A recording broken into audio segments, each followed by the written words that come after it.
Andy.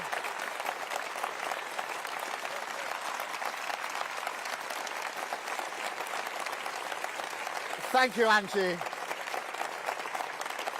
We'll get to that club. And thank you, everyone. This is just fantastic to be here. As I look in, I didn't realise we're going to have all the people up on the other floors. It's fantastic to see you all, and people behind me as well. This is really, really brilliant. I think this is the second biggest audience we've had here since the Queen, the late Queen, opened the building. So it is really, really fantastic to be here. It's great for me to be in Manchester.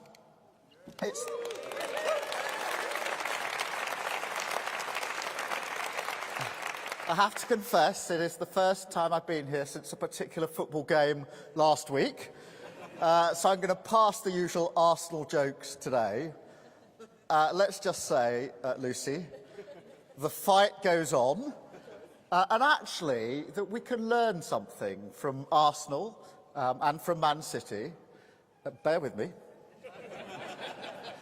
Because all the way to the end of the season, the objective for both teams is the same: win the league.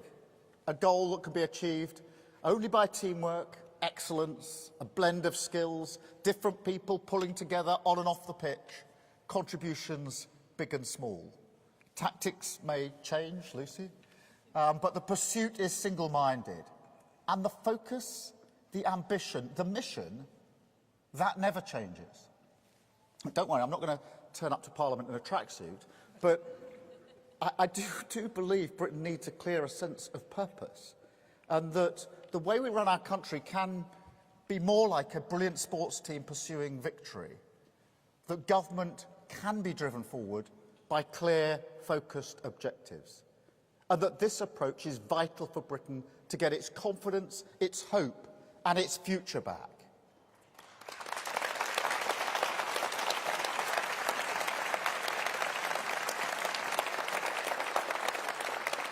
And that's what I'm here to set out today, how a new mission-driven Labour government will end sticking plaster politics, and in doing so, get Britain back on its feet. I will never accept that this country is destined for decline, that our best days belong to the past. Success is all around us. It just needs direction. People have huge ambitions for their community. They just need a government that matches their ambition. And I think there is a yearning to come together, to be part of something bigger. That appetite, it's always been there. In all our big moments in our history, the creation of the NHS, during the pandemic, in spades, the passing of the late Queen last year.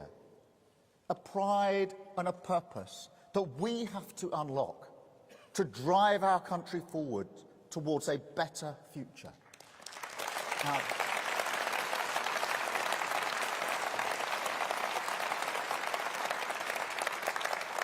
all around the world, countries are gearing up for an almighty race for the opportunities of tomorrow. Britain must be on the start line, not back in the changing room tying their laces. Some nation is going to lead the world in offshore wind. Why not Britain? Some nation will create the first generation of quantum computers. Why not Britain? Some nation will design medicines personalised to match our unique DNA. Why not Britain?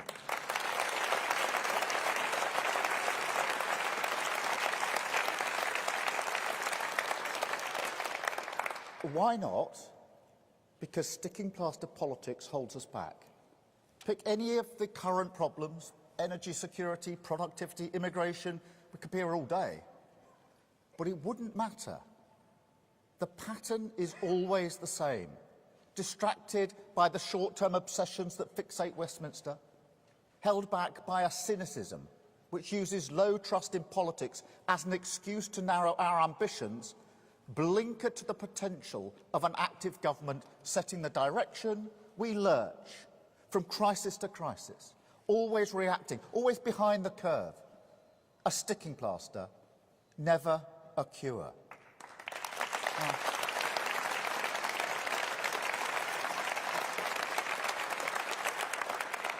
Just look at the NHS. For years, we've had winter crises. Every year, the same panic, the same despair. This is life and death, and yet the government has never found a long-term solution. Sticking plaster politics. The fundamentals never fixed. Not one crisis, but a cluster of crises that compound each other, combined to send a nation in a downward spiral. The evidence that this has happened to Britain is all around us. The only country in the G7 still poorer than it was before the pandemic. The worst decade for growth in 2 centuries. 7 million on waiting lists and rising. You don't see this everywhere. And look, it's easy to blame it all on the Tories. But some of these problems go back decades. Others are clearly aggravated by events, and I won't criticise this government unfairly for the consequences of the war in Ukraine. But over 13 years, by their actions and, crucially, their inactions, the Tories have made Britain's problems deeper, longer lasting and more painful than any of our competitors. Seriously, ask yourself this. Do I feel better off today than I did 13 years ago? What's the list of achievements they can rattle off, the legacy of our country that they can be proud of? And the idea that the people who created the mess around us are the right ones to clean it up, forget it.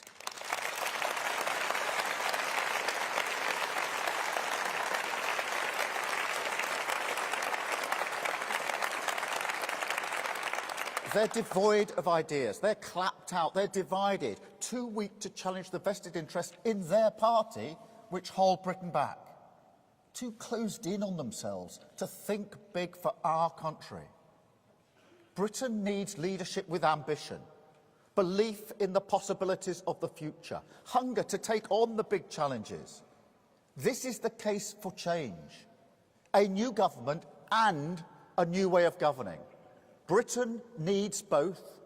With Labour, Britain will get both.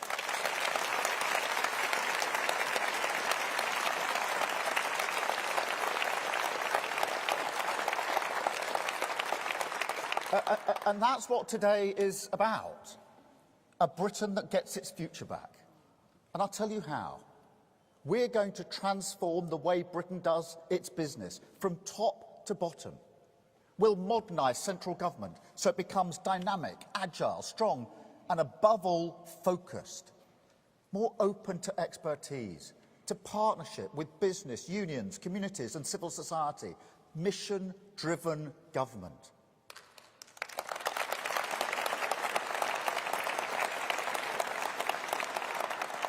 A relentless focus on a clear set of priorities. An answer to the widespread call to fix the fundamentals. A long-term plan to unlock our pride and our purpose. A profound statement of intent. Mission-driven government.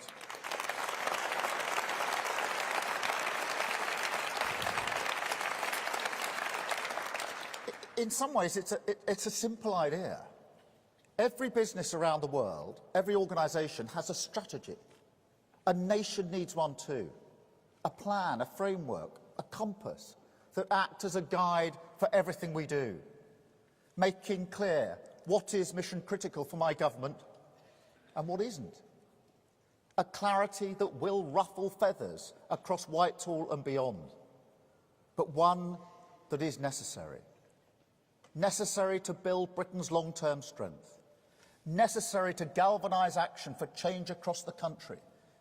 Necessary because of what it can give to businesses, families and to working people. Certainty and change. Stability and success. A plan for today and a more secure future.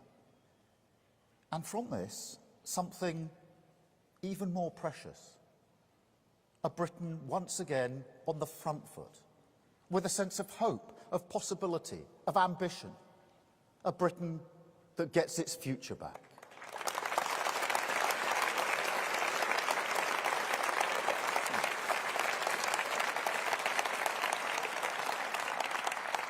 5 national missions, each one laser-targeted on the complex problems that drive our crises, the root causes that demand new thinking, new solutions born in all parts of the country, new ways of harnessing the ingenuity that's all around us.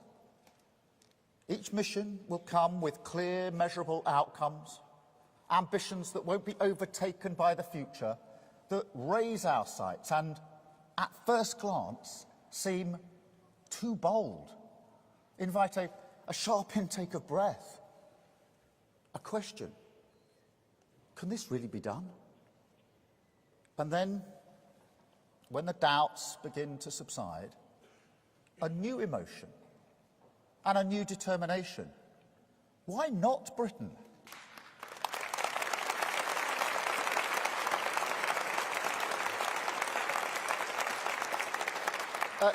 Let me give you an example. Zero carbon British electricity by 2030. A huge goal which will allow us to accelerate to net zero. Make no mistake, this goal would turn Britain into a clean energy superpower. It will put us ahead of any major economy in the world. That's a sharp intake of breath, by the way. And look, I'm already talking to CEOs, investors, entrepreneurs, unions, energy workers about how we get this done. The conversation always starts with a shake of the head. This is a bit much, Keir. Clean energy by 2030, that's going to be going some. But when I tell them, here's the ambition, here's the plan, and here's the opportunity for you, there is a powerful urgency to make it happen. But it will only happen with the right building blocks: cheaper bills, real energy security, independence from tyrants like Putin, and an industrial strategy that can win the race for jobs in the green industries of the future. Now, each of our 5 missions will contain this formula: a measurable goal, the building blocks of a clear strategy, and the first steps of a credible long-term plan. First steps like the insulation of 19 million homes, like training for people to be heat pump fitters, builders, engineers, electricians, like GB Energy, a new British company that will supercharge our drive for cleaner energy, and taken together lay a new foundation for prosperity in every community. Every community.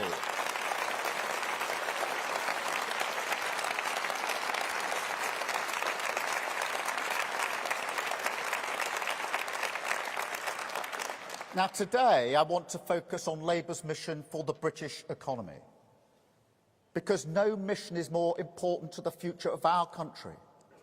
Now, in the last year alone, Rachel Reeves and I have met thousands of business leaders, CEOs all over the country, leaders in retail, in hospitality, life sciences, digital, clean tech, the creative industries.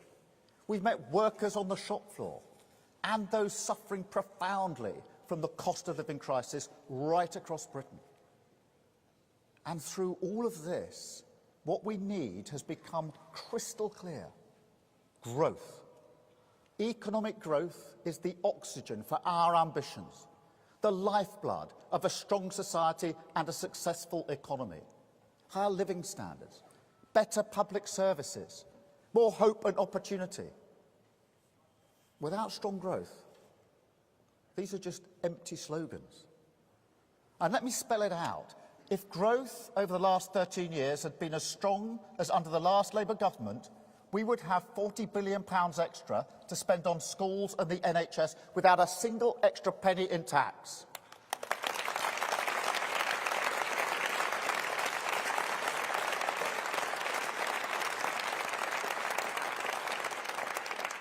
Britain needs to create more wealth, needs to be more competitive. It's that simple. Now, you may ask, it's easy to want growth, so what's so different about you? Well, I say, for 13 years, there's been no plan, no urgency, and no one with the courage to do the hard yards that will change who growth is for and where it comes from. So let me announce the economic mission of the next Labour government. by the end of Labour's first term, we will deliver the highest sustained growth in the G7.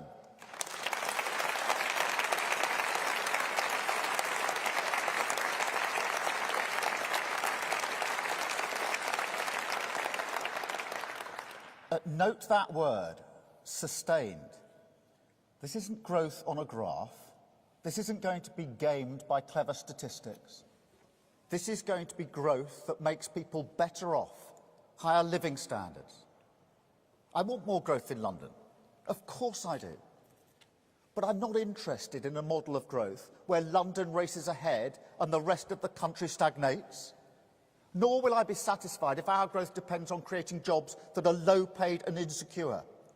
We need growth from the grassroots, a new model, wealth created everywhere, by everyone, for everyone. So our mission on growth comes with a second yardstick. It must be powered by good jobs and stronger productivity in every part of the country. Every part of the country. Judge us against that.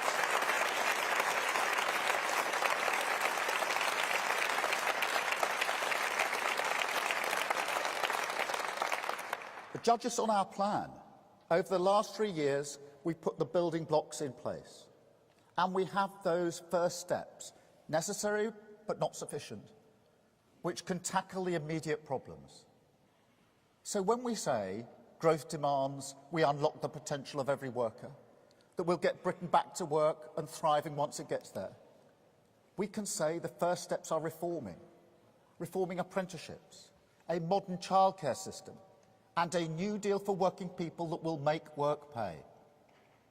When we say growth depends on seizing the opportunities of tomorrow, not falling behind, on embracing technology, innovation, science, we can say the first steps are a reformed planning system, a more powerful British business bank that can support start-ups to grow and scale, and a credible industrial strategy that gets everyone around the table and removes barriers to investment.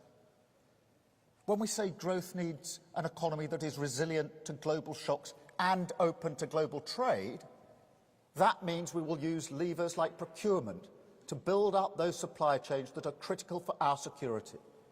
And we will fix the Brexit deal and reset our relationship with the EU.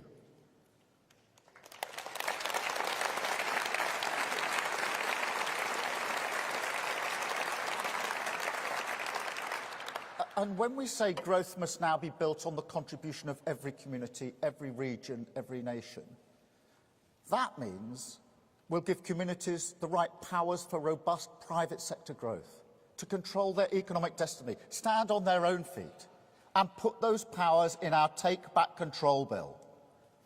And the one thing I need to be really clear about, these 4 shifts in Britain's approach, this new model, depend on a 5th.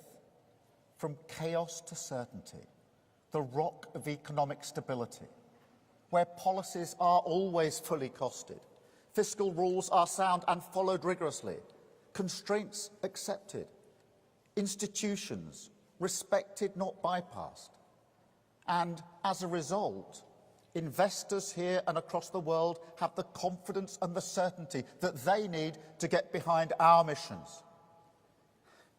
I look at what some of the Tories are saying at the moment, and I can't believe they need to learn this lesson again, that they don't understand still that chaos has a cost.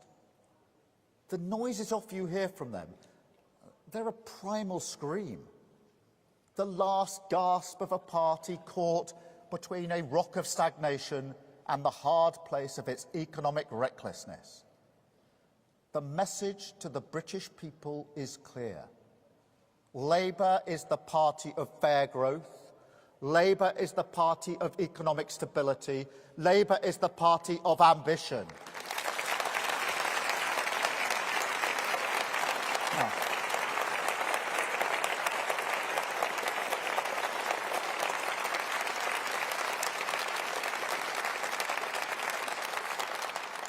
that stability, that certainty, the security of good government must always provide. Without it, mission-driven government just won't work. You have to do the basics. Of course you do. I look at a problem like our asylum system, and yes, it needs a solution. It's incredible the government doesn't have a plan, that they won't match our plans to set up a dedicated NCA unit to deal with this, with specialist officers working every day to take down the gangs and to reach out across the Channel to countries who share this challenge. National security at our borders, in our communities, on the world stage, is the #1 duty of government always. That's why I went to see President Zelensky last week, to underline the total solidarity of my Labour Party towards his fight for freedom.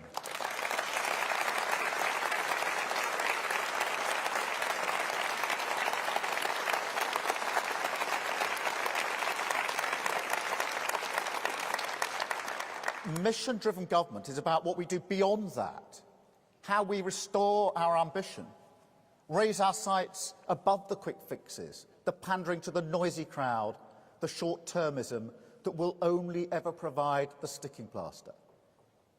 But also how you bring our country together, open minds, change how government operates, end the silos.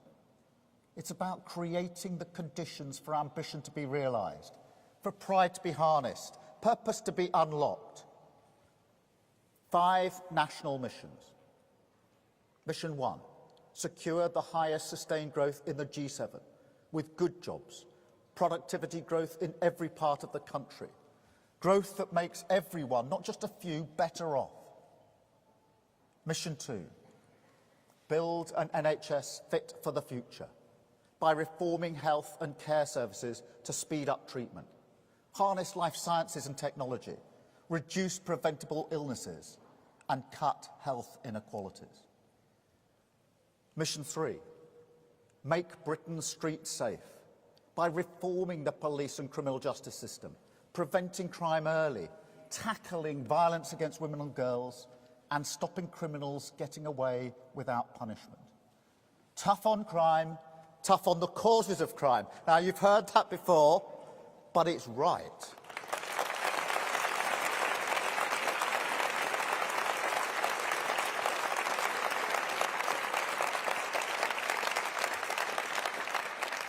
Mission 4, break down the barriers to opportunity at every stage for every child by reforming childcare, reforming education, raising standards everywhere, and preparing young people for work and for life. And 5, yes, we will make Britain a clean energy superpower.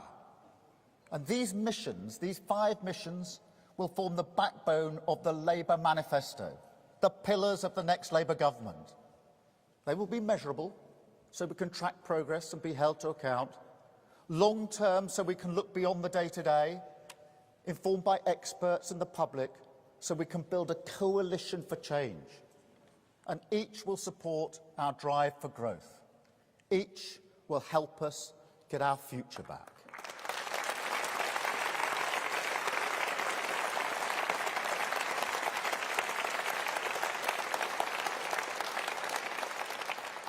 But look, if we're going to make it work, it will need a totally new mindset. We have to understand that the how is as important as the what. So we're going to ask different questions of public servants and ministers. Difficult questions. How do we dissolve decision-making to those with real expertise on the ground? How do we bring people affected every day by the issues we must solve into the heart of our decision-making? How do we make sure that our relentless focus on the ends goes alongside flexible, creative and imagination about the means?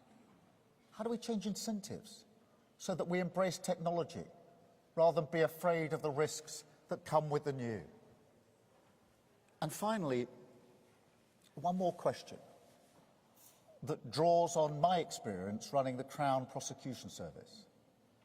How, in everything we do, can we take a preventative approach, catching problems early before they fester and grow into something more deep-rooted? We will ask these questions.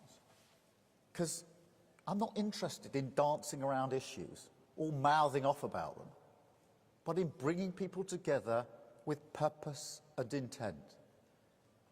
And look, when I say everything will not be fixed just by spending more money, that's not just because of the damage the Tories have done to our economy, or because we think it's the responsible thing to do, though all of that is true. It's because the more I delve into these challenges, the more I can see things that are simply not working, things that could be sped up, joined up, given direction, made to work better. This is at the core of my politics. Government can prevent problems as well as fix them, can shape markets rather than serving them, can lead a collective national effort on growth and innovation. But without reforming the role of government, none of that will happen. Equally, I have to say, I'm not concerned about whether investment or expertise comes from the public or private sector. I just want to get the job done. And I mean that. We have to get it done.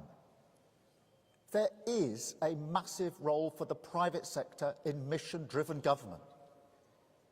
But if the aspiration is merely to replace the public sector while extracting a rent, to privatise the profits while socialising the risk, that takes us nowhere. Mission-driven government is a different way altogether. Not state control or pure free markets, but a genuine partnership, sleeves rolled up, working for the national interest. Not command and control, Whitehall knows best, but an approach that understands what national renewal means. Change for all, from all.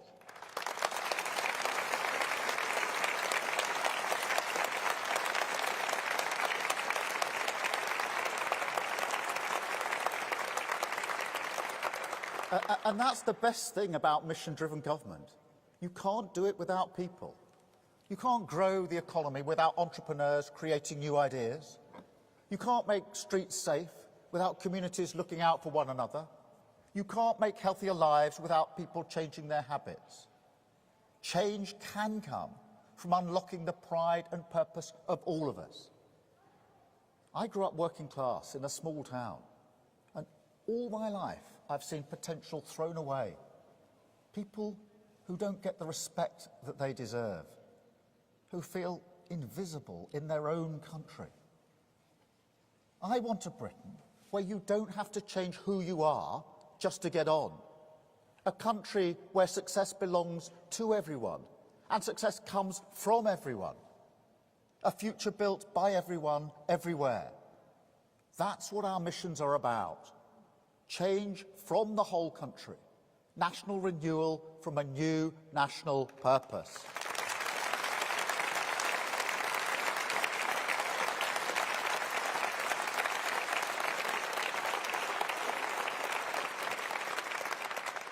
And that's my role in this. As Prime Minister, my personal mission would be to make mission-driven government a reality, to keep our eyes focused on the prize. So in the coming months, for each mission, the whole of the Shadow Cabinet will be supporting me, meeting with experts, yeah, we still believe in them, but also frontline practitioners, the doers, the thinkers, the entrepreneurs, the innovators, the British people. And we're going to ask them, what will it take? What are the barriers? What needs to change to bring these missions alive? And crucially, how do we make these missions a vehicle for hope for you, your family, your community? How do we build a bridge from the Britain we see around us, full of potential but short of direction, to the fairer, greener, more dynamic future our missions will deliver?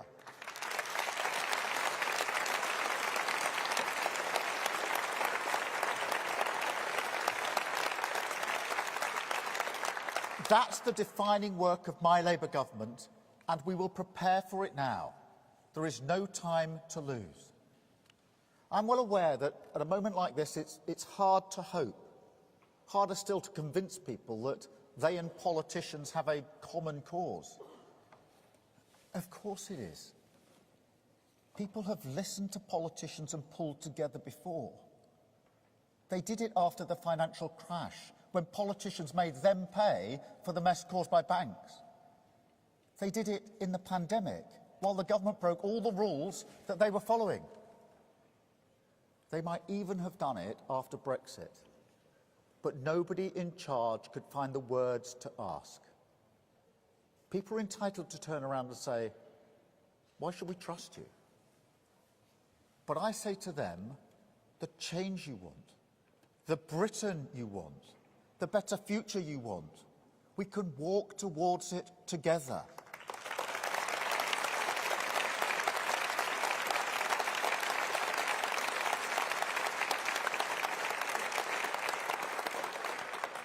Every region and nation of the UK must be heard, but we have to come together. National missions for national renewal, the fastest growing economy in the G7, a clean energy superpower, public services that lift us up, a mission-driven government that will end sticking plaster politics, will unlock the pride and purpose that is in every community, will give this country its confidence, its hope, its future back.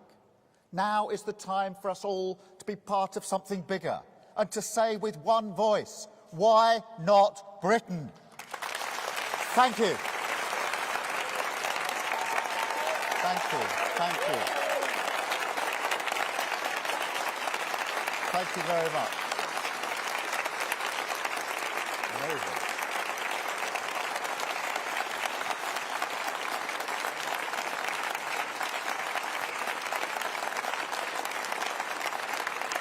Thank you very much.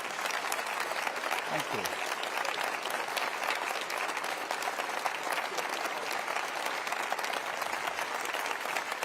Thank you. Thank you very much. Thank you. We're now, colleagues, we're now going to take various questions from the media, starting with Beth from Sky News. Beth. Hi. And we're going to try and keep these short and one each, Beth. Okay.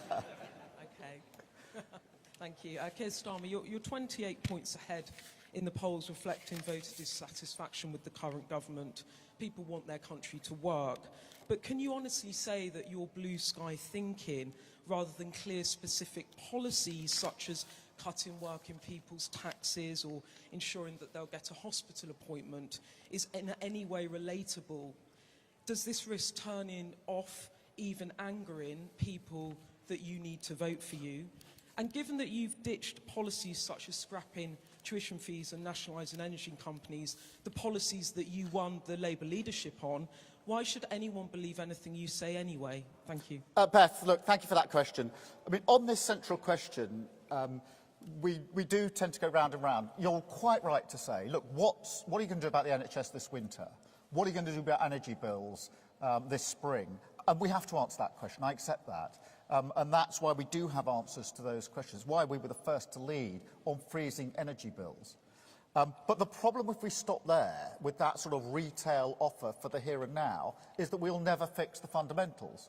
And therefore, next year, we'll be back in an NHS crisis. And you'll be sitting here, Beth, and you'll ask me the same question. What are you going to do about the here and now? And probably the year after and the year after. We go round and round in circles, sticking plaster politics. But that's why we've got to fix it. For the NHS, if we don't have more medical students, more nurses and doctors coming through, then we will never get out of this cycle. And therefore, this long term has to be harnessed with the short term missions for a mission-led government. Same on energy, to be perfectly honest. Freezing the bills this year, and then you'll come back next year and say, well, we're going to freeze the bills next year and the year after. And the answer is, we do have to do that. That's why we led on that policy. But we also have to have a better answer for energy security, energy bills in the future. And that's why running towards renewables, having our net energy by clean energy by 2030 is so important. And that's the frustration. I mean, we've had 13 years of sticking plaster politics. We've had 13 years of going round and round in circles, always ending up in the same place and never moving forward. And this is absolutely needed. And I reject the argument that the public don't get it. Everybody knows in their own life that you do fix a problem when it comes from maybe your pipes or your car or whatever it is. But everybody knows you've also got to fix the fundamentals. Otherwise, you'd just be back in the same place at the end of the exercise. And that's what this is about. And you know, all you've got, you know, from the government, frankly, is sort of short-term promises to clear up their own mess. These are long-term missions for national renewal. Thank you, Beth. Chris from BBC. On the trust issue, look, I think anybody looking at these missions will realise that they're hard thought through, they reflect the really big challenges of the country, and they come, each of them, not just with the mission, which is really ambitious, hard to achieve, but also with the underpinning, the specifics that are needed as to how they're going to be achieved, and actually, for each of them, with the first steps, what are you going to do, as it were, from day one? And we'll set those out. Obviously, for the economy, we've already set them out. For net zero, we've set them out, and we'll do that for the other missions. Thank you, Beth. Chris. Thank you. Chris Mason from BBC News. Let's talk about one specific, if we may, about economic growth. What would you do around corporation tax this April? It's due to go up. Should it go up? Plus, if I may, what do you say to those who say, look, you were elected on a particular set of policies for the Labour leadership and you've junked loads of those, so why should we believe what you're saying now is something you'll stick to? Well, Chris, on corporation tax, we haven't opposed the increase in tax. But I have to say, and I think this will reflect anyone who's been talking to CEOs and businesses, as we've been intensely for the last year or two, we've been sitting down and saying, what is it that inhibits growth? How do we unlock this? And I have to say, in all honesty, very few of them say it's corporation tax. Nearly all of them say we don't have the basic security. So global investors are not saying we don't have the money or the wherewithal to invest, that we don't have the ambition. What they say is we don't have the circumstances of stability that would allow us to go forward. And you know, on a political level, it's quite funny, and we joke about the fact that we've had 3 prime ministers and 4 chancellors and 4 budgets last year. And it's become a political joke. For investors, for those people that help us grow our economy, they say, well, just at the moment, I'm not that interested in investing in your country. I don't see the long-term plan. I don't see the missions. I don't see a government that's got the wherewithal to stick to the plan. And therefore, I don't think that these are the conditions for growth. And that's what we're driving at here. So, yes, you know, corporation tax is going to go up. But actually, that isn't the thing that most people are talking about.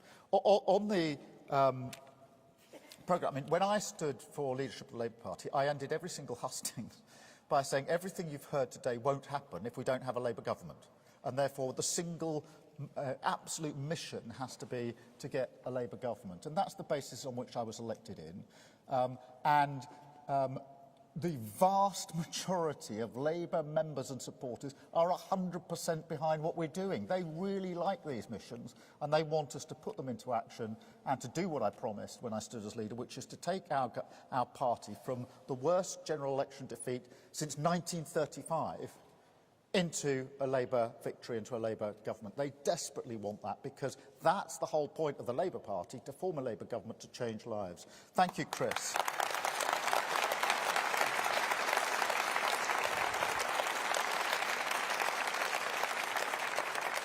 Anushka. Thank you. Keir Starmer, obviously to do any of this, you have to win an election. And to win an election, you have to persuade voters that this will change their lives immediately. So what I want to know is how all of this translates into your immediate priorities. If you were to become Prime Minister, what would you do on day one? Well, Anushka, let me take that head on, because each of the missions is about long-term change. It's about a decade of renewable. But each of them is underpinned then by the specifics. What do you need to achieve that? And what are the first steps along that road? You know, whether that's, for example, on energy, insulating 19 million homes, setting up GB Energy, in health, doubling the number of medical students so we can actually have the next cohort. Of course, we also have to have short-term answers. The election's still very likely to be, what are you going to do about bills, particularly energy bills, to which we've got a specific policy, which is the public are very, very keen on. But I do reject this idea that the public somehow don't get it, that you need to fix the immediate problem, but also do the fundamentals. I really reject. I think many people say, of course I want the fundamentals. If you could actually do this, if you've got a plan, and we've lost hope in plans. This is a plan. This is a strategic plan. These are missions for the future. We haven't had that for the last 13 years, and that's a big part of the problem. And therefore, as I say, I don't accept the sort of basic proposition that the electorate will simply say, fix my bills for this year, and I'm not interested in anything else. Of course we need to fix the bills for this year. I get that. I'm not shying away from it. But we also need to fix the fundamentals. Otherwise, what is government for? Just to keep fixing the problems and end up in 5 years in the same place where you started, then another 5, and then another 5, and we don't progress as a nation. And for 13 years, we've been stagnating. We've been in a sort of crouched position where we almost lack the confidence now to even face up to the challenges of the future. We've got to turn all that around. Thank you, Anushka. Andy Bell. Thank you very much. Andy Bell, 5 News. Keir Starmer, isn't all this just another way of saying to people, sorry, there is no more money? There are a lot of people at home at the moment who would like a Labour government, if there is one, to spend more money on the NHS, on the police, on various other areas of public services. What you're saying to them is, actually what I have here are missions, and as for more money, I'm afraid you can forget that. No, Andy, that's not right. Of course, some of these will require money. And where we put money in, we will have it fully costed and set that out. If we work in this way, it will be a catalyst for unlocking private sector money as well. And therefore, this isn't all about how much money from the Treasury is needed to make these missions work. It's how do you create the conditions in which the public and the private sector can work together. But there's also something else, Andy, and that is reform. I've run a public service for 5 years. And I know that if you put more money in your public service, you will get a better outcome. But you won't fundamentally change it if you don't reform. And that's why reform is a big part of what we're saying here on the health service, on the way we run the country, the industrial strategy. Reform has to be part of the answer. You know, in criminal justice, it used to frustrate me. We were in a silo. And you put more money in the top, and it might speed things up. But it didn't fundamentally change actually the outcome. And so reform is as important as the money we put in. Thank you, Andy. I've got Henry from the Times. Henry. Hi, thanks. Last week you effectively barred Jeremy Corbyn from standing for Labour again. When you said you were 100% behind making him Prime Minister, were you telling the truth? And if you were, why should people who couldn't vote for Labour under his leadership trust your judgment? And if you weren't telling the truth, why should anyone trust that you're going to stick to these missions? Henry, look, first, let's be absolutely clear about what I said about Jeremy Corbyn last week. I said that he won't stand at the next election as a Labour candidate. That was as I was doing a press conference for the Equality and Human Rights Commission, where after over 2 years, having found us to be in breach of the law, they had concluded that we'd done enough, that our plans were sustainable, that they could take us out of special measures.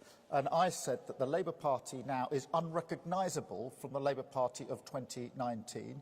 I wasn't celebrating that we were being taken out of special measures, but I certainly wasn't going to be going backwards. At the last election, you know, like every Labour member and supporter, of course I campaigned for a Labour government in the same way that every Tory supporter and member campaigned for a Conservative government. But I recognise that the electorate delivered their verdict on Labour in 2019, and that therefore the first thing if you, a verdict like that, you don't sort of look at the electorate and say, well, what were you doing? Didn't you hear us? You look at your own party and say, it's us that's got to change. Thank you, Henry. Pippa.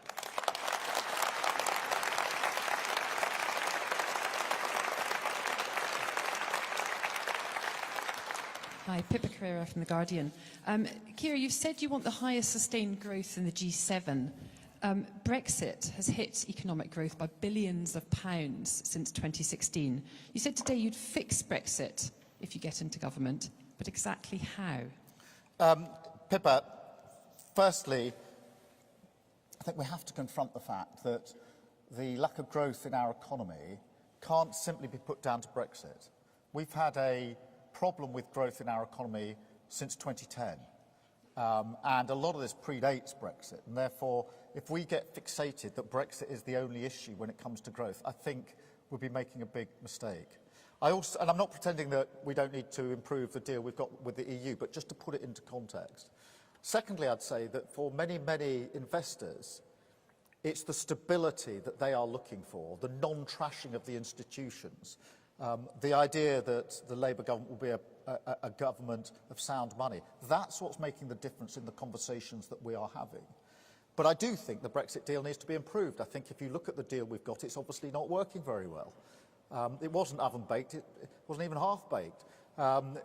You know, look at the impact. We have to have a closer trading relationship, not just fixing the protocol in Northern Ireland, but more generally. But as I say, I think, you know, the answer to growth can't be simply laser-focused on Brexit.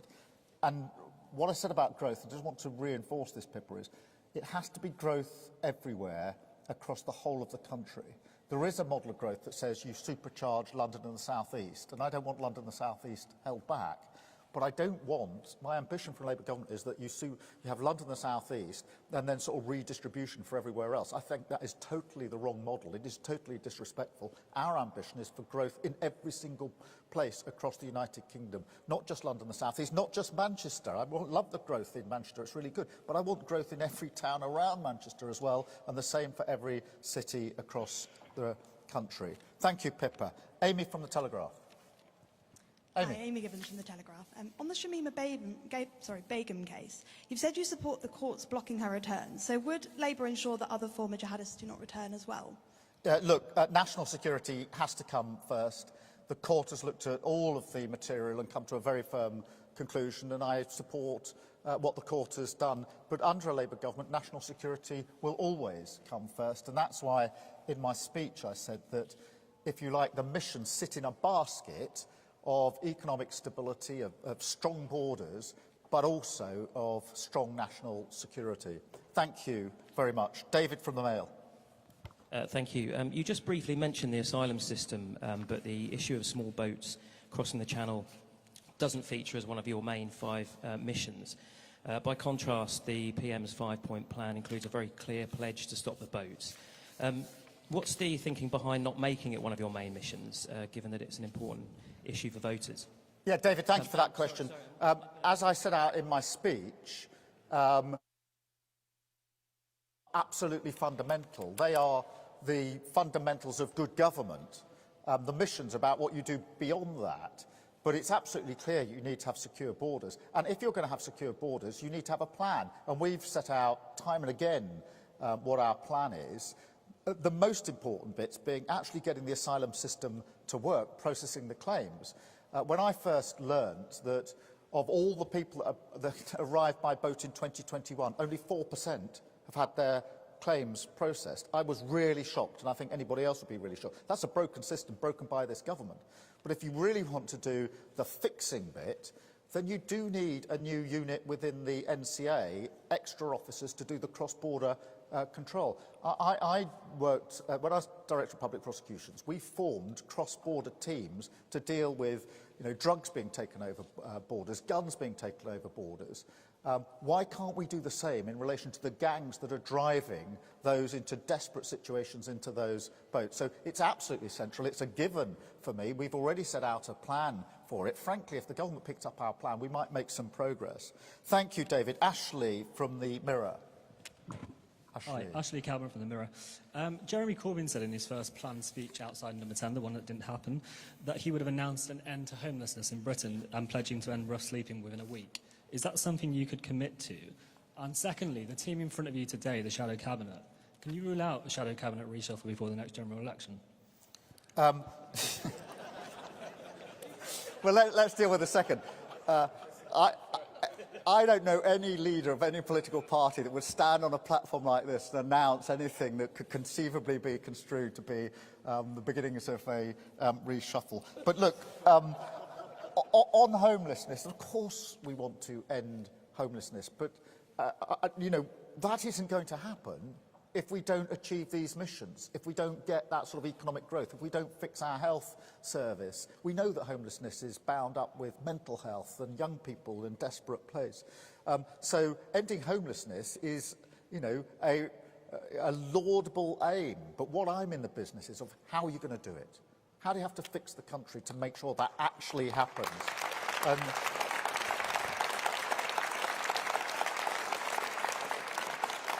And since I'm on this, actually, let me go with this, because since I've been in politics, I've met so many people who eloquently describe a problem, brilliantly describe a problem. I want to know how you fix it, how you actually change the country for the better. Roll your sleeves up and have a mission-driven government. And so that's the approach we're taking with these 5 missions. Chloe, from the Eye, Chloe. Thank you, Chloe Chaplin, iNewspaper. You said you want to reform childcare. What is currently under consideration with that? And do you think universal, free or low-cost childcare would be would bring a good return on investment of public money? Yeah, look, on childcare, thank you, Chloe, for that, because it's really important. Because childcare unlocks not just the potential of children, but also the potential of parents, particularly women parents, in order to get back to work, etc., etc. So childcare is central to our missions. It's central to not just removing the barriers to opportunity for every child, but also to economic growth. What we've already committed to is childcare that covers breakfast clubs, the early part of the day. Obviously, you know, that's a first step. There's more that needs to be done, but childcare is central to our plans for all the reasons I've just given. Jack from The Sun. Jack. Hi, Jack. Oh, yeah. Thanks, Keir. In your speech just now and in the questions, you made a big issue of trust. Can we circle back to that? Because many people will watch you setting out your 5 missions today and think, well, hang on, didn't he believe in a second referendum until he was a Brexiteer, and he wanted to make Jeremy Corbyn Prime Minister, as we've heard, until he said that there's no place in politics for him. As we hear today, you now actually believe that Shamima Begum shouldn't come back to the UK. So today, can you make a proper guarantee to readers and voters that if you do accede to the highest office in the land, there'll be no more flip-flopping? Well, look, Jack, we've got to remember that on things like the second referendum, we've been through 3 years of a parliament that was completely stuck and unable to find a way forward, which didn't have leadership because the Conservative government didn't reach out across the parliament. You had a Prime Minister who had a majority, went to the country and lost the majority, and their whole party imploded. But as we go forward, look, these are our missions, this is our way of working, and I'm very happy to have that tested. If anyone wants to know, do the public trust and want any of this, then there's a very good way to find out. Let's have a general election.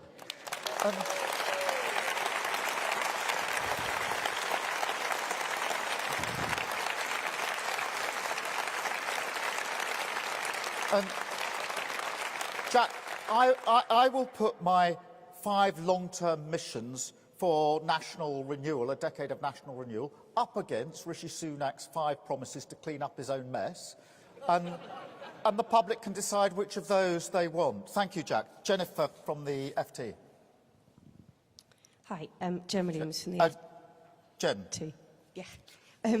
You talked about not wanting to simply supercharge London in the South East as part of your growth model. For many people, that would sound a little bit like Treasury's sort of traditional way of thinking about things. And Treasury orthodoxy has been criticised as a barrier to growth by everyone from Liz Truss to Andy Burnham. So I wondered whether you agreed that there is a cultural problem in the Treasury, and what would you change about it in order to hit your growth target? And just quickly, would you also consider as part of your growth plan a kind of Joe Biden-style massive injection of state aid to post-industrial areas? Thanks. Jen, look, thank you very much for that question. On this question of growth and where we have growth, this is crucially important, because I think that unless it's growth, economic growth in every part of the country, it is meaningless for millions of people. And until now, most people, when politicians talk about economic growth, think, well, that's all very nice, but it won't be anywhere near me. And we have to change that. And that means that we have to be bold enough to push power and resources and decision-making away from Westminster and Whitehall. That's why we launched the Gordon Brown Commission on the Future of the UK in the latter part of last year. That is about making sure that people with skin in the game make decisions about what happens in their area. The conditionality that comes with that is it's got to come with a plan that's actually going to work, and it can't just push a sort of London-based problem somewhere else. So what I don't want to see in Manchester is Manchester city centre doing well, but the outlying towns not so much, and the versions of this across the country. And so that will only come if we're brave enough to do what we set out in that Commission on the Future of the UK. As for Biden, I mean, Biden is pushing ahead with net zero in a way which is causing the EU and other countries to look up and say, well, how do we, in fact, have our own plans that match that? And what we're setting out today does match that in terms of the ambition. But where there is money, it will be the same old answer from me, which is everything we do will be fully costed, will be set out, but this is not all about public money.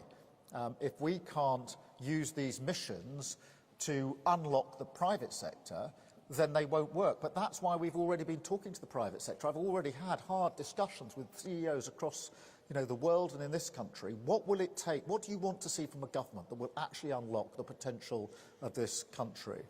Thank you, Jen. Joseph from the Manchester Evening News. Joseph, Hi. Now doing Jen's old job. Not quite. So the Manchester Evening News has been campaigning for new rules forcing social landlords to fix damp and mould within strict time limits following the tragic death of 2-year-old Awab Ishaq in Rochdale. Will the Labour Party support our campaign for Awab's Law, which has been tabled as an amendment to the Social Housing Regulation Bill in Parliament? And what would you do in government to make sure that such a tragedy doesn't happen again? Yeah, look, Joseph, thank you for raising that, because I think everybody, when we saw that case, was absolutely shocked. And of course we have to support whatever measures are necessary to make sure that that doesn't happen again. And I hark back to my previous life as a lawyer. I saw, I don't know how many cases where I was representing people in rented accommodation who were putting up with damp, and because we took action, the damp was abated for a bit, but nobody fixed the fundamentals. And so we're back with other cases over and over again. And that's why it has to be part of a mission-driven government to change this. But, Joseph, look, we do support whatever measures are necessary. And then Dan from Politico. Dan. Dan Bloom from Politico. You spoke earlier in the Q&A about a decade of renewal. Apart from your pledge on GDP, which you've spelled out a timescale for, do you need 2 terms to achieve the missions you've set out today, or can they be completed and measured after 5 years? Dan, thank you for that. Look, I'm pretty humble about this. We lost badly in 2019, and my ambition is to take the Labour Party back into power. That will be an incredible journey if we're able to do it, and I'm mindful that every single vote has to be earned, and we've got a long, long way to go. But I'm also honest enough to say that some of these issues are not going to be fixed within 5 years. They're longer term than that. These missions come with measurable goals along the way, the underpinning and the specific first steps that will put us on that journey. But I don't think it'll come as a surprise to anyone that some of these issues are going to be longer term. That's why we've said a decade of national renewal. Now, I'm not getting ahead of myself because I am humble about this. I do know that every single vote has to be earned. I do know we've got a long, long way to go. And, that what we have to say has to be put before the electorate, and we have to persuade them. But at the same time, I'm not going to shy away from the fact that after the damage that's been done in the last 13 years, it is going to take time to fix the fundamentals. What I'm proud to do today is to set out a plan that explains what are the changes we want to see and how are we going to do the fixing of the fundamentals. Thank you all very much indeed. Thank you for being here. Thank you for those that are standing.